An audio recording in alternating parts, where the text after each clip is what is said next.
Olá, está começando mais uma conversa de mãe, hoje na Arauto News em áudio e na Arauto Play em vídeo. Nós vamos aproveitar um assunto que esteve em repercussão nas últimas semanas e trazemos hoje um convidado especial para falar sobre o tema.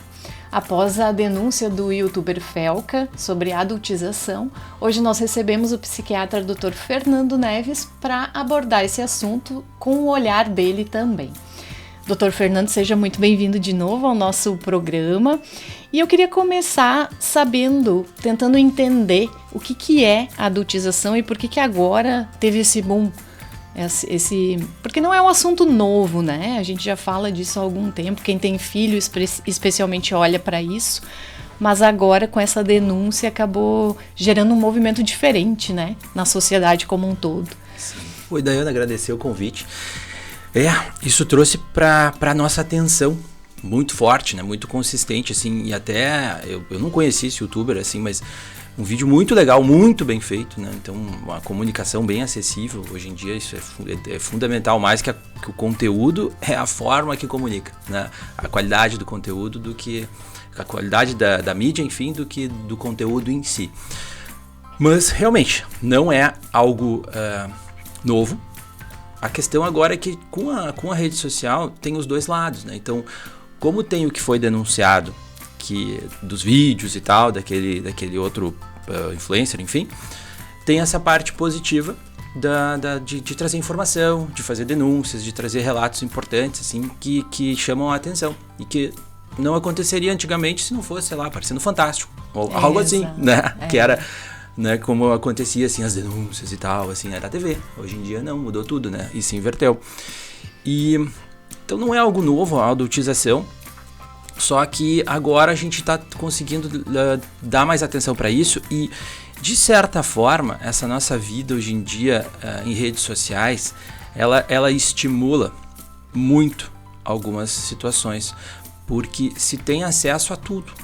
E, por exemplo, assim, eu sei de várias influencers de beleza, enfim, cabelo, creme, maquiagem, que são seguidas por meninas muito pequenas ainda, assim, final da infância, e que começam a copiar ou, né, enfim, querer fazer algo semelhante, né? A primeira forma de aprendizagem que a gente tem é modelagem, né? Então é repetir e aprender a partir do que a gente está vendo. Então tá vendo aquilo, achando bonito, vai acelerando esse processo de desenvolvimento. As meninas normalmente são mais elas se desenvolvem mais rápido que os meninos, né? Então é mais cedo, né? Exato. Os meninos são mais boca aberta, né?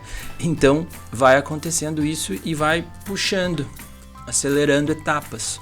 Então volta para um ponto importante, assim, que rede social não é para criança. E olha, quase não é para adolescente também, dependendo da idade, né? Então essa é uma outra discussão que está evoluindo bastante, assim, já. Acredito que nos próximos anos isso vai ficar bem mais consistente. Já estão querendo fazer um processo, modificar, né, a questão da lei. Até ouvi hoje que parece que já foi aprovada pelo Senado a lei da adultização, agora vai para a sanção presidencial. Mas de que as redes sociais, para cadastro, exijam um documento para realmente ter um pouco mais de controle nessa questão de idade, né?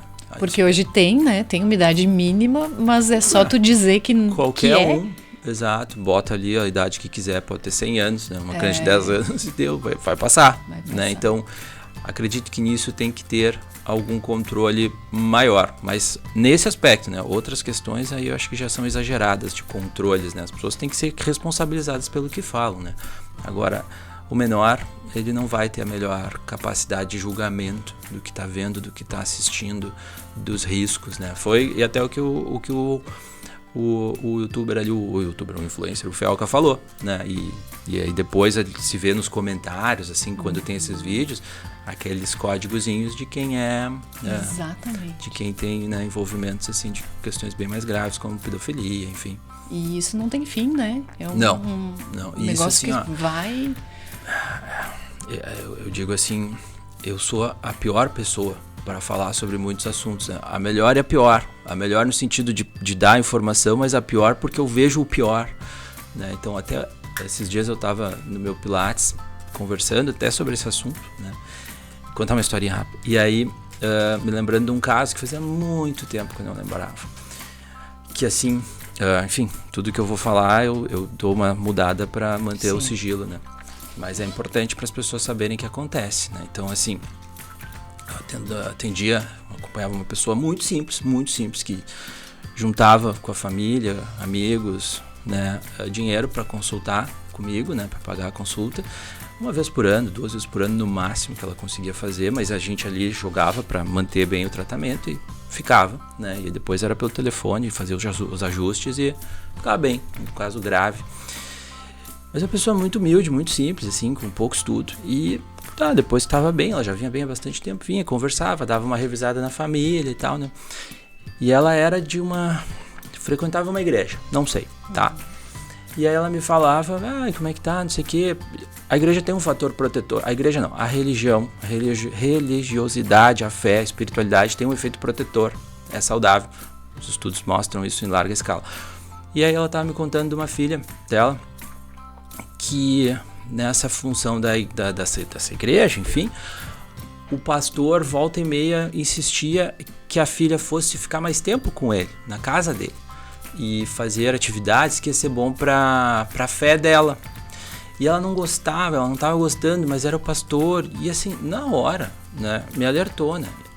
Não tá certo. Não, isso é um risco muito grande para essa criança, né? E que tinha que ser, assim, em horários muito estranhos, sozinho, né? E ele morava sozinho, e eu falei para ela, não, negativo. Não, ele não deve ir. Né? Eu achei estranho, mas ele já me falou. Tá, mas como é que são os momentos que ele fala contigo? Não, ele fala comigo sozinha. Não é no culto, né? Em outros momentos, quando ela tá sozinha, foi na minha casa ver se eu não queria deixar ela ir comprar bala com ele, que é bem a armadilha deles. Assim. O modus operandi. Eles são, os Estados Unidos, ele tem o termo melhor, né, dessas pessoas que fazem isso, são predadores. Como um predador na selva, né? Então eles vão e predam, né, as vítimas, né? Então eu falei, não, negativo. Eu, com jeito, né, para não apavorá-la, eu fui falando que isso era indevido, que não deveria acontecer. E eu falei para ela, olha, não faz, tá? E se ele tiver algum problema, tu pode dizer que o teu médico disse isso para ti. E se ele quiser conversar com alguém, tu manda ele falar comigo. Pode passar meu telefone. Bom, nunca falou comigo, né? Aí eu falei pra ela, inclusive, tu tem que... Porque ele era meio que um pastor, subpastor, assim, tinha o pastor coordenador. E eu falei, inclusive, eu quero falar com esse coordenador. Passa meu número pra ele. Na verdade, ela me passou. E aí eu liguei, deixei recado, depois ele me ligou. E aí eu contei pra ele que isso era um absurdo, né? E ele era um senhor aí já mais um pouco mais de idade, assim, e ele ficou apavorado também. E aí o tal pastor esse que convidava sumiu. Nunca mais se ouviu. Teria acontecido, provavelmente, ali um abuso daquela menina. E é bem assim que acontece. Que nem ele trouxe uma estatística no vídeo, né? Que 1 a cada 8 acontece, né? Teria acontecido, aquela seria mais uma vítima de um abuso. E às vezes por uma ingenuidade, mas a mãe sentiu, né, que algo estava errado. Mas às vezes, como é uma figura de referência, né? Foi a sorte, assim, de ter tido a consulta, que ela vai super pouco consultar. E como ela vem bem, aí a gente faz o que, né, o que faz parte da medicina, assim, que é ter vínculo com os pacientes, é saber da vida dela, como é que estão as coisas, as crianças, conversar, escutar. Né? E foi assim, totalmente ao acaso, assim, olha, sabe, nessas horas eu acredito, a medicina me fez acreditar em Deus. Eu não acreditava em Deus, assim, quando estava colégio, residência, faculdade, residência, mas depois como médico eu vi coisas, eu vi situações que não tem como, tem que ter algo mais. Tem que ter. Então, assim, eu acredito em Deus, porque eu já vi situações tipo essa, assim, absurdas, que não teria como acontecer, que nada justifica. Então, enfim, né, é minha paciente até hoje. A menina é uma mulher agora, né? A gente nunca contou isso pra ela, né? Eu e a mãe dela, talvez algum dia, né? Mas enfim, tá bem, a mãe tá bem e a menina não aconteceu nada, graças a Deus, hoje é uma mulher.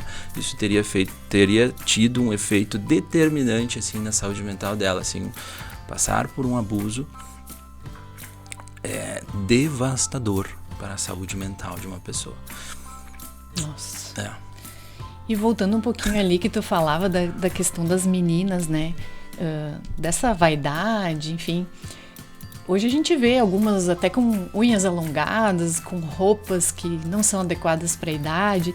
Aí eu fico pensando, quando eu era criança, a gente usava a maquiagem da mãe, a gente brincava com isso, botava o salto, mas era uma brincadeira, né? Como que a gente identifica onde termina o lúdico e começa essa adultização? É o excesso. Quando passa do limite, quando deixa de ser uma brincadeira e passa a ser uma vida de adulto, né? Então a criança não deixa de fazer determinadas atividades, ter determinados comportamentos, não é mais uma brincadeira. Então ela tem as maquiagens, ela realmente faz, ela deixa de fazer atividades infantis, né? Algo que o Felca fala no vídeo dele muito claramente, assim, é o período da infância que acaba sendo retirado, né? Não vivido. Então, quando acaba tendo essa inversão de atividades, de que deixa de fazer as outras brincadeiras para viver só isso, aí já é um sinal de alerta, de que não está na hora. Tudo é seu tempo, né? Uma das coisas que eu mais faço no consultório é atendendo jovens, assim, adolescentes, né? Mais com os meninos, inclusive, é regular tempo de celular, videogame, telas, o que for, né? Porque a gente está vendo hoje em dia que isso é bom para mães, assim, que tem mais filhos, tá? Até para ajudar elas a lidar. Nesse aspecto de telas, não dá para fazer igual com todos os filhos. Por quê? Porque existem crianças que são mais suscetíveis a prejuízos com as telas. Claro que essas crianças também crescem, então os adultos também podem ter. Então tem pessoas que são mais suscetíveis a isso sugar a pessoa e ela se desorganizar absurdamente. Então, eu tenho famílias assim, pacientes em que um dos filhos ele sofre muito, assim, porque as telas desorganizam absurdamente ele, e o outro não. Então aquele ali, ok, não precisamos fazer controles. Agora, o que é muito vulnerável à bagunça que as telas causam, esse nós vamos ter que controlar. Então, essa regulação, assim como se faz assim, que não dá para comer só batata frita, né? Não dá para tomar só refrigerante, não dá para comer chocolate, também não dá para ficar 6 horas no celular, 8 horas, sei lá, no videogame, no jogo, o que for, né? Então, isso hoje em dia é mandatório a gente ter esses cuidados também. E aí, né, acontece esse tipo de situação. Essas meninas ficam muito tempo, aí elas veem essas influencers que chamam muita atenção e falam e vendem tem marca de maquiagem, coisa, e assim vai. Já aumenta o consumismo também. Também, vai na também. mesma onda. Exato. E de que forma isso afeta os meninos? Porque afeta também, né? A gente acaba falando muito das meninas por conta de todos esses recursos estéticos, mas e os meninos, como isso impacta neles? Nos meninos é bem curioso, assim, que realmente é diferente, né? Assim, essa questão desse aspecto mais sexualizado, né? As danças, as maquiagens, as roupas. Nos meninos realmente é diferente, né? Os meninos, porque dos meninos tem outros interesses, né? Do que meninos é muito jogo, e aí outra coisa é pornografia, que aí é um outro problema com os meninos. Meninas é ver, assim, influencers, né? Enfim, vídeos assim. Meninos aí é mais o contato, o excesso de contato com redes sociais, aí é videogame, jogo, pornografia, e mais pro final da adolescência tá vindo as apostas, né? Que já começam cedo com esse negócio das bets, apostas, que é um outro problema gigantesco que a gente tá tendo. Mas eles parecem ser menos impactados. Mas assim, entraria da mesma forma nessa questão assim, desse aspecto mais sexualizado ou de adultizar, então de já ir passando para jovens, meninos, adolescentes, assim, comportamentos mais de homem adulto, quando na verdade é um guri ainda e tem que viver coisas da adolescência, né? Tudo a seu tempo, né? E quando a gente acelera esse processo, quando chega lá na vida adulta, isso vai fazer falta, né? Eu vejo hoje, às vezes, notícias assim que para mim são até meio absurdas. Por exemplo, adultos voltando com chupeta, né? Chupar bico, porque precisam desse conforto. Mas isso não se reflete, será pelo que faltou lá na infância, ou por essa coisa acelerada, né, de querer ser adulto logo? Sim, a gente tem que viver todas as etapas da vida, né? Tem fases, né? Eu converso muito com jovens, assim, pacientes que estão com problemas em relacionamentos. E que relacionamentos, assim, então pessoas que já não estão legais individualmente, aí elas entram no relacionamento, e aí este relacionamento também é tumultuado em função de que está com duas pessoas que não estão bem, né? Então, isso acaba gerando, assim, situações de que como que não foi vivido no momento correto, adequado, não gerou, assim, não proporcionou o que deveria ter ocorrido, fica postergado, adiado, atrasado, não visto, não lidou, não encarou, não enfrentou. E essas etapas que faltam, elas têm um motivo, né? Então a gente tem que brincar na infância, a gente tem que obedecer, né? A gente tem que fazer as coisas que são ditas e que são organizadas e que são pertinentes na infância, depois na adolescência começar a sair, se envolver com pares, e criando uma identidade, um grupo, né? Aquela questão de que aí o jovem se afasta um pouco da família, fica mais com os amigos, essa identidade, isso é pertinente, mas depois aí tem uma reaproximação com o amadurecimento, a parte aqui mais do controle de impulsos do cérebro se forma e aí a gente amadurece. Então tudo tem o seu motivo, assim, né? Uma casa, ela tem que ser construída não pelo telhado, né? Ela tem a fundação, e depois o piso, e depois as paredes, então o que não for feito vai fazer falta depois. Já está muito complicado o mundo para essa gurizada. É verdade. Nós vivemos os piores indicadores de saúde mental de jovens de todos os tempos. Sendo que o mundo está muito melhor, tem muito mais acesso à informação, à tecnologia, tudo mais. É porque esses momentos, esses períodos do desenvolvimento humano, eles não estão sendo vividos. E aí depois vai vir a conta porque o mundo cobra, né? Eu digo, né, enfim, quando dou aula, assim, alguma entrevista, né? Pena pai e mãe, isso que tem, né? O resto ninguém tem pena. Né? Professor não tem pena, chefe não tem pena, imposto de renda não tem pena, né? Os boletos não tem pena. Pena é só pai e mãe que tem. É o que está acontecendo, a gente está vendo, assim, todas essas etapas que não foram construídas, desenvolvidas, encaradas, enfrentadas, estão fazendo falta, né? A gente estava falando antes, assim, estou me estendendo a minha resposta, que é a questão da romantização, né? É um argumento, né? Estão romantizando o sofrimento, as cobranças. Não é romantizar, é a realidade. Então, tu vai ser cobrado, vai ter pressão, é a vida, né? Tu quer viver, vai ter, né? E, claro, dentro do adequado, da responsabilidade, né? Do que é pertinente. Então, isso realmente está sendo um problema bem grave, e aí para recuperar não tem remédio, é tratamento, é terapia, assim, acompanhamento psicológico para fortalecer o que não está bem do lado de dentro para ir lidar com o lado de fora. A melhora tem que vir de dentro para fora. Perfeito, é isso. E agora nós queremos falar um pouquinho sobre os índices de suicídio. E o doutor me contava também sobre o efeito Werther. Eu queria entender se a gente está falando mais sobre o assunto e isso acaba aumentando os índices, né? Ou qual é, na verdade, o que na verdade está acontecendo? Tá estranho. Eu estava agora em junho num congresso, assim, de especialistas, assim, de psiquiatras, e o que a gente tem visto? De uma maneira geral, no mundo, os suicídios estão diminuindo. No Brasil não, estão aumentando.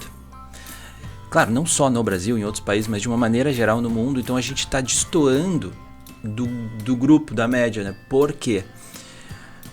Entre nós, especialistas da área, a gente está considerando o que tu falaste. Muito bom que tu mencionaste isso, o efeito Werther. Isso foi visto há muitos e muitos anos atrás, eu não me recordo exatamente quando, em que teve, o que foi o efeito Werther? Houve um livro, a publicação de um livro, em que um jovem descrevia toda a história dele e os passos, as etapas para cometer suicídio. Após a publicação daquele livro, as taxas de suicídio aumentaram lá naquela região, naquele local que foi publicado. Se eu não me engano, é um livro que foi publicado na Alemanha, mas eu posso estar enganado. Enfim. E aí, isso ganhou, então, este nome, o efeito Werther, tá? E a gente está indagando se não está acontecendo isso. Chega setembro, Setembro Amarelo, o nome da campanha, parará. Suicídio, suicídio, suicídio, suicídio, suicídio, se fala em suicídio. Porque se fala demais. Exato. Então, de certa forma encoraja, enfim, não sei. Não daria para dizer exatamente, mas não tá dando certo. Não tá. Eu faço plantão na emergência de um hospital público, que tem a emergência psiquiátrica, e assim, às vezes a gente tem 8 avaliações de tentativa ou risco de suicídio, principalmente de jovens. Então, essa estratégia não parece estar sendo eficaz. Então, o que estamos pensando e considerando, e eu já adotei isso há uns 2 anos, quando me convidam para fazer esses eventos, entrevistas e tal, eu não fico mais falando no problema, suicídio.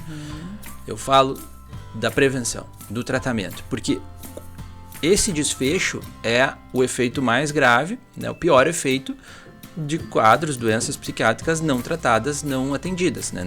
Que não receberam, enfim, não deu certo o tratamento, não recebeu o tratamento. Então a gente tem que falar sobre isso e não sobre o problema, né? Lá já foi, né? Exato. Então assim, a gente tem que focar em como evitar o problema. Então, eu já faz uns 2 ou 3 anos que eu tenho feito isso. Quando chega esse momento, assim, eu não fico mais falando que não, a gente fala taxas e números e isso e aquilo, e índices, né, indicativos e tal. Não, fala tratamento. Tem tratamento, depressão, ansiedade, dependência química, né? 1/3 dos suicídios estão relacionados com dependência química. Então, uso de drogas, álcool, agora as apostas, que é um outro problema, o transtorno do jogo. Um outro terço é basicamente transtornos de humor. Então, assim, depressão, transtorno de humor bipolar. Então, só aí nós temos quase 60%, 70% dos casos que a gente pode... São tratáveis, são todos tratáveis. Se eu não me engano, a estatística é que 2% dos suicídios que acontecem não tem relação com alguma doença psiquiátrica. Então, 98% tem. Então, é tratável, Sim. É tudo tratável. A gente tem como oferecer tratamento. Desde que tenha esse olhar, né, esse diagnóstico. Exato, enfim. Que procure, que chegue, que receba, né, a atenção devida. E na tua opinião, assim, o que leva os adolescentes a esse sofrimento profundo, assim? Pode ser uma herança genética, que nem tu apontou antes, né? Mas o que mais, assim, potencializa isso? Como a gente falou no bloco anterior, tá tudo relacionado. Tudo que não é vivido, desenvolvido, se chega na idade adulta, no final da adolescência, quando a vida começa a ficar mais difícil, e aí vem as situações para lidar, relacionamento, problemas de colegas, entre colegas, amigos, com a família, limites, né? Dá, não dá, consegue, não consegue. Não tem a estrutura emocional para dar conta dessas situações, das frustrações da vida. E não tendo essa estrutura para lidar, vai direto para este caminho, que é se cortar. A automutilação aumentou absurdamente entre jovens, né? E pensamento de tirar a vida, né? Algo nesse sentido, de tentar e tal. Então, o problema é anterior, né? Claro que, né, o meu sogro tem uma fase muito boa, né, que é crianças pequenas, problemas pequenos, crianças grandes, problemas grandes. Então, quanto mais tardio, né, a situação acontece, ou as dificuldades e os enfrentamentos, pior vai ser. Então, né, o que eu estou querendo dizer com isso, né, é quanto antes a gente intervir na infância, melhor vai ser depois. Vai ser difícil, vai ser uma guerra, vai. Azar, mas tu prefere agora 5 anos ou 20, 30 anos, né, de situações difíceis, de sofrimento, de uma pessoa que não está conseguindo lidar com a vida. E na tua opinião, a rede social, ela contribui para esse quadro? Assim, né, o grande vilão, né? O que a gente vê? A gente não consegue dizer assim determinantemente é a causa, né? A causa absoluta, assim, uma relação direta, causal. Mas a gente consegue observar que tem uma relação de associação. Então, assim, não como a causa absoluta, mas que não ajuda. Não ajuda, tá relacionado. Então, assim, só para dar um exemplo, o que quer dizer isso, né?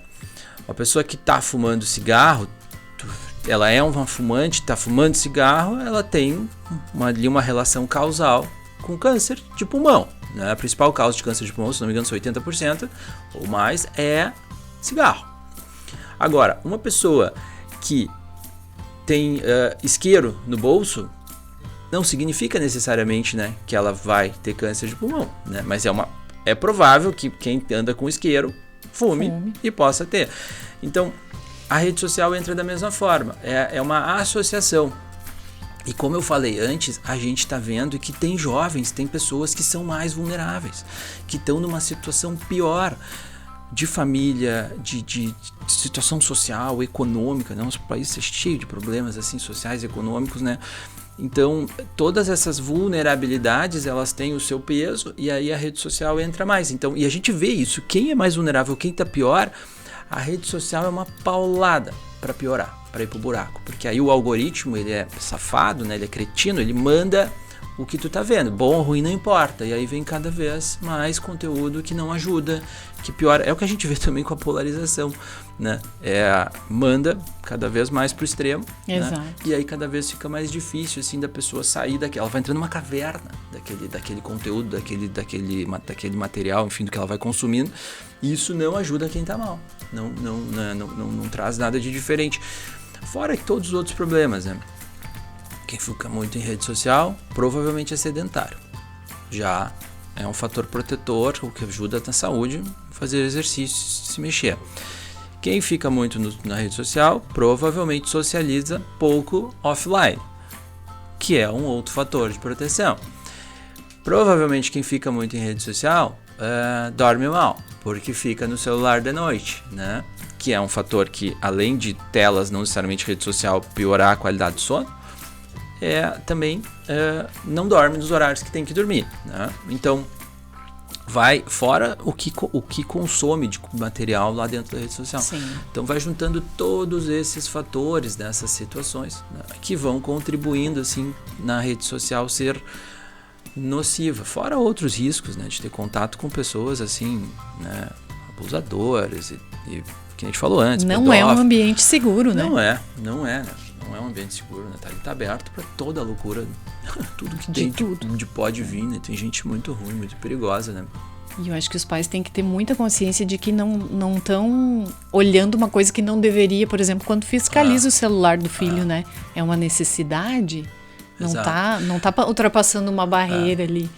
Eu sou de 83, né? Então na minha adolescência, na minha juventude, tinha lugares, né, que eu não podia ir.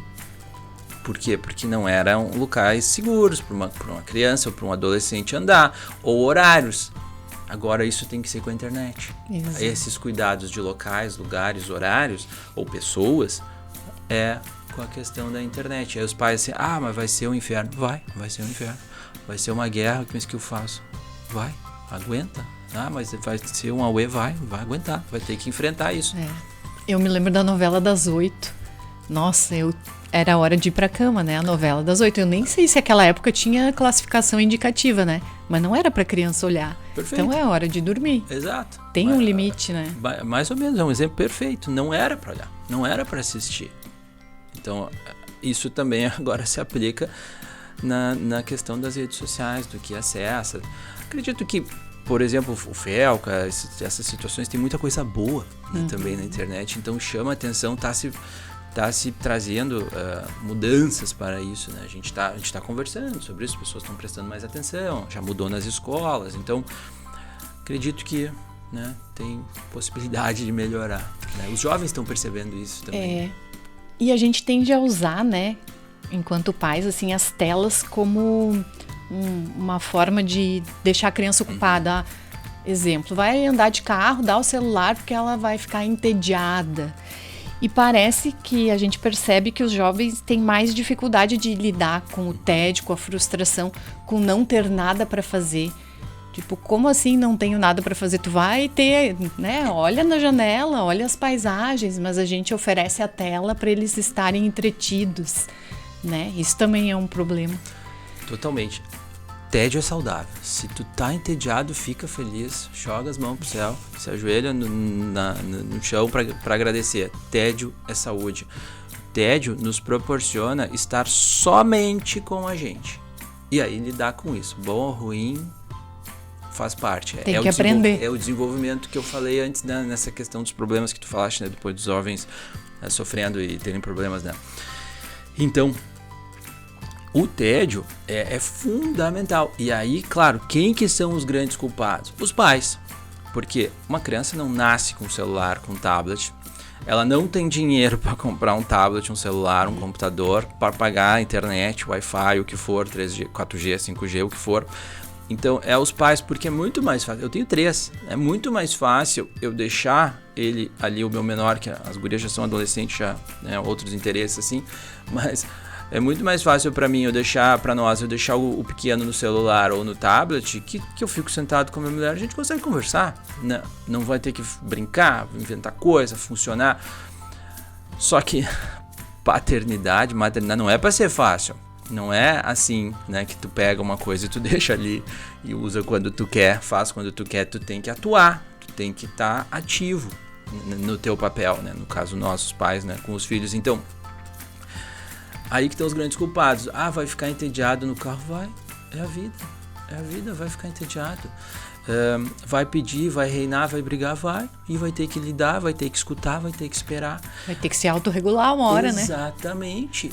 É assim. Então, e isso também está se refletindo nos adultos, né? Eu costumo dizer assim que agora eu já tenho uns dois, porque assim, aí de novo, né? Eu sou a pior pessoa para falar sobre essas coisas, né? Porque eu vejo todos os problemas, né? Tudo que dá de ruim senta na minha frente, no consultório, então, ou eu vejo no hospital.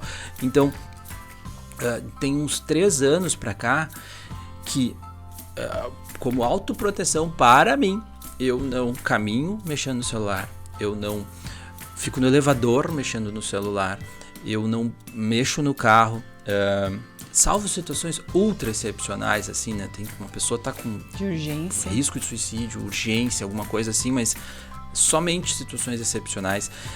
Eu não fico em fila mexendo no celular.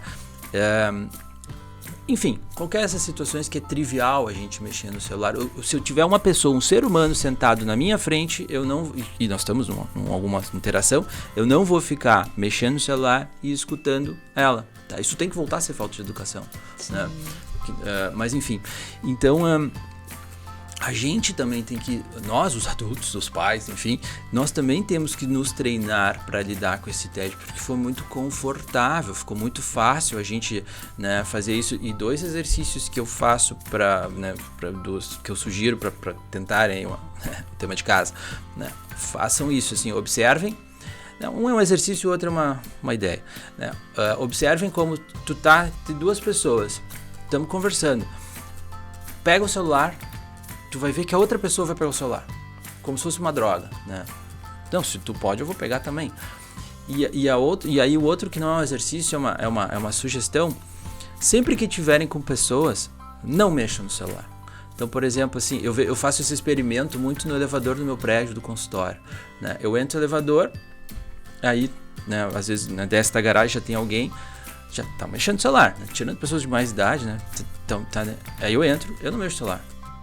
Estamos ali entre pessoas, né? Enfim, mas é impressionante. As pessoas. Ele ocupou todos os espaços, né? Todos os espaços. A gente não tem mais tempo livre. E aí, assim, esses aparelhos, eles estão evoluindo, né? Tem iPhone, sei lá, 18, Android, não sei o que, iOS. O cérebro é o mesmo, tá? Não tem atualização, é o mesmo cérebro, a gente só vai ter esse.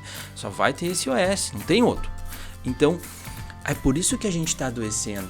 A gente não consegue dar conta de tanto estímulo, de tanta conexão, de tanto contato, de tanta informação. Claro que é bom ter acesso à informação, mas a gente tem que ter um controle, um cuidado.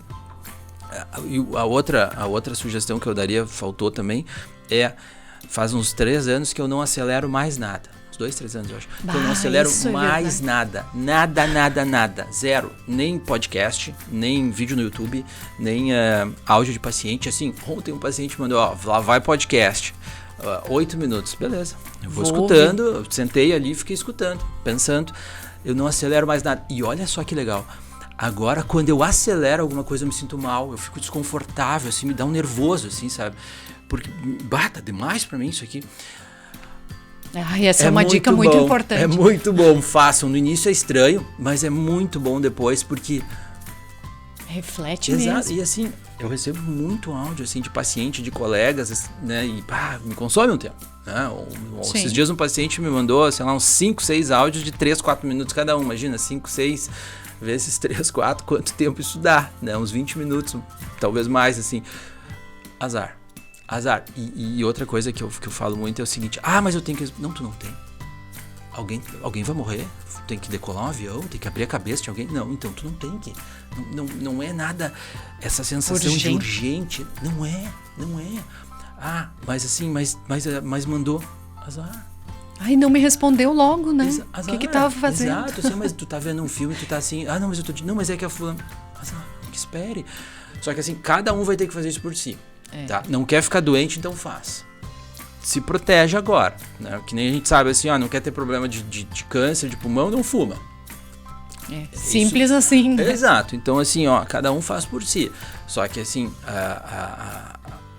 os avisos estão aí. Isso não está nos ajudando. Assim como tem acesso à informação, também tem adoecimento. Os dados mostram que a gente, como espécie, a gente está emburrecendo. A gente tem todo mundo tem o acesso. Uma vez eu li um texto, uma crônica, que cada um tem na sua mão a Biblioteca de Alexandria, que era uma referência no passado de conhecimento, a Biblioteca de Alexandria. Só que o que se vê? Se vê bobagem. Então o ser humano está se desenvolvendo pouco, né, intelectualmente no conhecimento, e vendo muitas bobagens, porcaria, até as coisas nocivas da internet. Então, esse é o esforço que tem que fazer. E assim, que chatice ficar falando, né? Eu tô aqui falando, que cara chato, né? Mas assim, né, tem um professor de dependência química que ele é um cara sensacional, assim, muito inteligente, ele tem um humor muito afiado. E aí, ele é aqueles caras que chamam para dar parecer no Senado, no Congresso, assim, ele é muito importante, ele é uma referência. E aí, TV vinha, não sei o que, e ele... Aí, o que o senhor acha? Assim, ele trabalha muito com a questão da maconha, né? Legalização da maconha, enfim, né? Por todos os problemas que gera. E aí perguntaram pra ele, o que o senhor acha dessa questão da maconha? E aí ele, né, ironicamente fala assim, eu sou a favor de liberar tudo, todas as drogas. Aí o repórter, como assim, doutor, né, doutor? O que o senhor tá falando? Como assim? O senhor tá sempre com uma posição muito forte do inverso, por que liberar? Né? Por que o senhor fala isso? Ele disse, não, porque eu sou muito burro. Aí ele falou, bem sério, disse, como assim, né? Todo mundo ficou em choque, assim, né, com a fala dele. Aí ele assim, porque se eu fosse inteligente, realmente eu seria a favor de legalizar todas as drogas, porque as pessoas vão ficar mais doentes e eu vou ganhar mais dinheiro. Então, foi uma situação. Então, aqui eu tô falando justamente isso, eu tô sendo burro, que nem o meu professor, de dizer para vocês não ficarem doentes, não fiquem doentes, façam isso, tá? Até porque nós temos um outro problema, tá?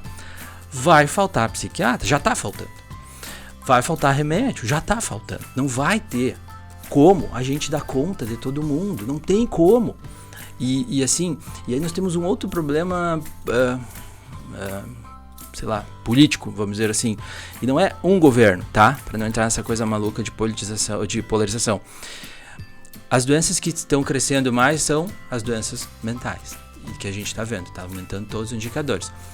Quanto que é a verba do Ministério da Saúde para doença psiquiátrica? 5%. Mas são as doenças que estão piorando mais?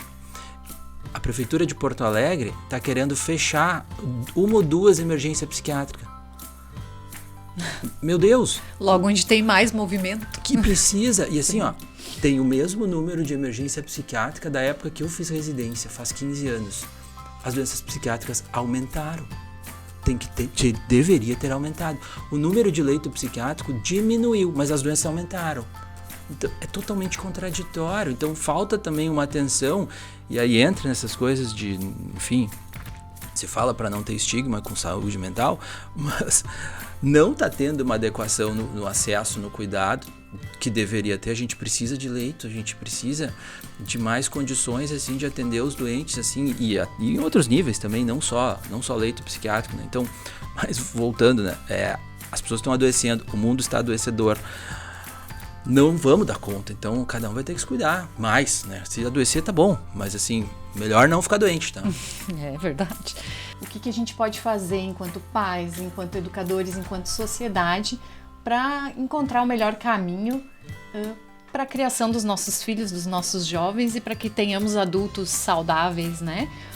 Doutor, qual é o papel dos pais na prevenção da adultização e como esse fortalecimento emocional vai impactar lá na frente?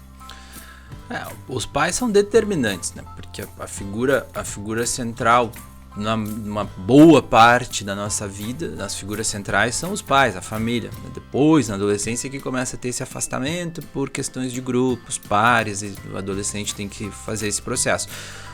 Mas é nessas etapas assim de justamente manter o que é pertinente, o que é da fase da vida. Então não acelerar nada, não antecipar etapas. Tem que ser vivido o que tem que ser vivido, o que faz parte, brincar, esperar, não ficar só em rede social, ou internet, ou celular, ou o que for. Eu vejo muitas vezes assim, quando eu estou numa praça ou na rua, sei lá, em algum local assim aberto, 3, 4 crianças sentadas no chão, no banco, cada um no celular. Vocês estão na rua agora. Chega a ser triste isso, né? Exato, recolhe, agora não é hora e deu pra bola, não sei o que fazer, te vira, cara. Né? Então, assim, claro, assim eles não fazem amigo, e eles não aprendem a fazer amigo, porque eles não conversam com pessoas, de verdade, né? Quer dizer, offline, eles conversam online, mas offline não. Essa é a parte difícil pra nós que a gente tem que fazer. É dar esses limites, isso tá tudo relacionado. Porque depois assim não quer um filho que não escuta, que não obedece. Sim, mas como é que foi a estabelecer limites antes? Não teve, né? E é duro, assim, por exemplo, o meu pequeno, né? Esses tempos a gente foi numa loja que tinha que comprar um presente para um aniversário de um amigo. E aí, eu sei que ele vai querer alguma coisa, é criança e tá tudo certo ele querer. E aí ele enfim, já conhece, sabe, né? Aí ele chegou ele adora Hot Wheels, carrinho, né? Aí ele chegou lá no standzinho que tem um monte de carrinho, né? Aí ele, pai, eu só tô olhando, tá? Mas assim, e assim, claro que me dói, assim, eu poderia dar pra ele, mas ele tem que saber que não dá pra dar coisa o tempo todo, não é pela questão financeira, mas é pelo limite. Porque não vai ser assim sempre, tá? Agora, cada vez ele quer um Hot Wheels, eu dou um Hot Wheels. Aí daqui a pouco ele vai querer, sei lá, uma camiseta de time de futebol. Aí daqui a pouco ele vai querer sempre o Play mais novo. E aí a gente vai dando. O que vai acontecer? Ali adiante, né? A vida não vai dar mais, né? O professor da faculdade, o chefe, sei lá o que for, não vai dar. E aí que vem a paulada, aí que vem a queda, né? A gente volta na questão da frustração, exatamente, né? Exatamente, isso é saudável. E não é assim para judiar, para romantizar o sofrimento. Não, porque as coisas são como elas são. O céu é azul, a água é molhada. A gente tem que lidar. Também não tem nada de errado na criança ter tarefas, né? Essa coisa de romantizar, assim. Não, ela pode arrumar a cama, ela pode dobrar sua roupa, pode participar disso até para entender, né? Exato. Então, assim, e outras coisas, e até um aspecto que não apareceu, mas é importante a gente falar, né, nessa questão de adultização, entra muito na questão emocional, muitas vezes, tem que cuidar, que isso está relacionado com até os pais não estarem bem, e a criança acaba virando um suporte emocional dos pais. Não, tá tudo errado, tá? Claro que eles são muito importantes para nós emocionalmente, mas uma criança não pode ser um suporte, uma criança ou adolescente não pode ser um suporte emocional de um adulto. Ele também tem as questões emocionais. Claro, conversar sobre o sentimento, tá triste, tá incomodado, tá preocupado, tudo certo, vamos conversar. O pai hoje tá meio estressado, tá cansado, né, tô meio, sei lá, ok. Agora, aquele excesso, isso é nocivo. Não é para a criança, não deve ter essa, assim como uma criança não deve cuidar de uma casa toda, né, adultização, ter essas condutas sexualizadas, essas dancinhas, enfim, essas coisas que para tentar algum retorno, também emocionalmente não deve assumir o papel de um adulto, né? Uma coisa tá ali, dar um abraço no pai, uma mãe, enfim, conversar, mas não ser um suporte, né? Isso, uma carga muito pesada, né? Um pilar emocional assim na vida do pai, não. Aí tá errado. Isso vai vir a conta disso depois. E como que a gente encontra esse equilíbrio, assim, mesmo para dar limite, a permissão, a autoridade, né? Não ser permissivo demais, não ser autoritário demais. Tem alguma dica, assim, um olhar que a gente precisa ter para encontrar esse equilíbrio, né? Bom, ir fazendo assim bem como eu fui falando, e isso está muito relacionado com os pais, assim, são duas características de pais. São os pais helicóptero, que são os que ficam por cima, sempre cuidando. É uma boa definição. Então, assim, drone, enfim, pais drone, helicóptero, que ficam por cima sempre. Então, é uma hiperproteção para não se frustrar, para não sofrer, mas vai ter que passar por isso. Se não ensina ali, a vida ensina. Exato, né? É horrível. Esses dias eu e minha mulher estava falando assim que, né, o pequeno passou por uma situação assim que ele teve que encarar. E é horrível da gente ver, saber e o que a gente vai fazer? Vamos não evitar? Não, ele precisa passar por isso para se desenvolver. Então a gente fica ali, né, sofrendo, né? Porque o pior sofrimento é o sofrimento de um pai, né? Eu prefiro eu sofrer do que ele sofrer. Só que eu não posso fazer isso. Eu não posso tirar todas as coisas que são da vida, que fazem parte do desenvolvimento que a gente está falando. E então, os pais helicóptero, e tem os pais tigres, que chamam, que são aqueles que ficam vigiando, cobrando, muito pressionando os filhos para executarem as coisas como eles entendem e imaginam que deva ser. Isso também não é bom, porque aí a criança não se desenvolve como ela é. Claro que a gente tem que dar uma educação, orientações, mas ela vai se desenvolvendo, vai se conhecendo, vai vendo quem que ela é, né? Então, o limite, assim, é a gente conseguir adequar e entender que o sofrimento dentro do pertinente da vida é adequado, é natural e tem que acontecer. Perdeu, assim, um esporte, perdeu, acontece. Vamos lá, amanhã a gente tenta de novo. Não dá pra ganhar sempre. Não dá, a gente não ganha sempre. E tá tudo certo. E a gente fala sempre, né, que a infância, ela talvez seja o período mais curto da vida da gente, né? E acelerar esse processo também não é bacana, porque aquilo ali vai fazer falta, né? E isso tem uma questão bem interessante que até é da infância bem curto, que é o período que a gente da fantasia. A internet, a rede social, ela abrevia a fantasia, o imaginar, o pensar, assim, essas coisas. Então, porque tá tudo visto, contado, passado ali. Então não tem essa fantasia. E é só naquela época da vida que tem que acontecer. E depois acabou. Então, isso é muito importante. Isso tem que acontecer. Esse fantasiar, esse brincar, né? Esses dias eu tava brincando com meu pequeno. E aí, mas como é que vai ser isso? Não, cara, mas não vai dar. Pai, é só de faz de conta. Tudo certo, era o que eu queria ouvir até. Tudo certo, é isso aí. Então, a gente tem que viver esses momentos, assim, né? Tipo isso de... É o faz de conta, nós estamos brincando, pai. É só faz de conta, tá tudo certo, né? Então, isso são os cuidados que a gente tem que ter, né? E a gente tem que esperar. Chega em casa, tá cansado do trabalho, o filho quer brincar. Bom, é isso aí. Ter filho é isso. Vai brincar. E a gente precisa, imagino, né, resgatar esse valor da infância, né? Esse brincar junto, esse sentar no tapete, que hoje a gente já não tem tanto tempo, né? Esses tempos eu estava até pensando assim, hoje tem o YouTube, enfim, tem o streaming que é infinito, né? A criança vai lá, olha desenho, não termina nunca. Aí eu brinquei ainda com a minha filha, eu disse, vai olhar a TV, a Sky, porque ali o desenho começa, termina, vai começar outra coisa, então tem isso também, vai se frustrar. Mas eu queria olhar mais desse, terminou. Exato. Isso a gente faz lá em casa, assim, com o pequeno, né? De segunda a sexta, ele estuda de tarde, tá no primeiro ano, de segunda a sexta, então ele acorda e ele sabe que ele não pode ver nada de streaming, então ele liga a TV e ele vai ver o que tá passando. No final de semana ele ganha uma colherzinha de chá que aí ele pode ver alguma coisa que ele escolhe, né?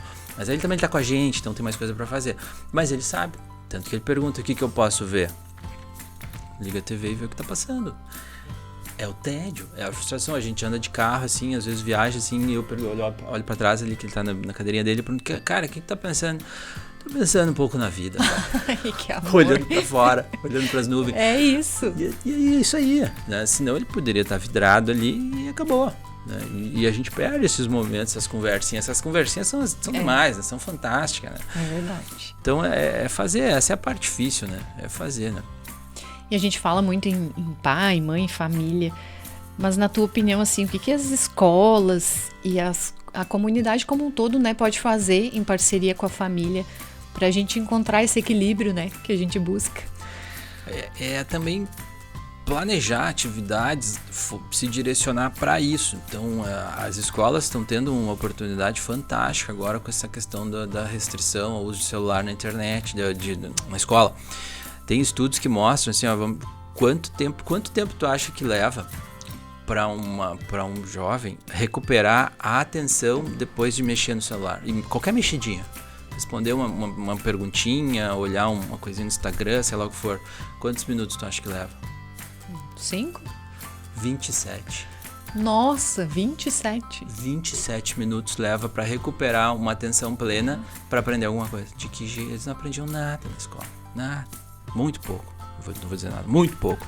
Então isso já é muito bom, né, para conseguir estimular. Então, é isso que tem que fazer. É pensar em atividades, buscar situações de interação, de família, de jogos. E o legal é que os jovens, eles são receptivos, só que tem que fazer. Essa é a parte que aí volta para os pais, para os adultos, tem que pegar e fazer alguma coisa. E eu atendo muito jovem, adolescente, os que são meus pacientes sabem, me conhecem, né? E eu vou falando, né? Então, assim, que nem eu digo, cara, o Titanic sempre afunda, cara. Dá pra gente pular antes do barco. Se afundar, beleza, nós vamos tirar do fundo, mas assim, né? Sempre afunda. Então, né? É só ver, cara.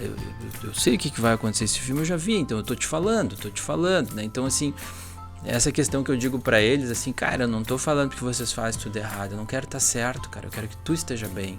Só que a gente tá conversando sobre tudo isso, né, pros jovens, assim, é visto, né? Vocês sabem entre vocês que vocês não estão bem e que a vida de vocês não está funcionando de uma maneira geral e vários problemas, inclusive no mercado de trabalho. Tu fala qualquer pessoa que trabalha em empresa e tal, qual é o problema? É contratar pessoas jovens. Sim. Porque eles não aguentam, porque não, por questão de horário, de pressão, de cobrança, de atenção, de foco, enfim.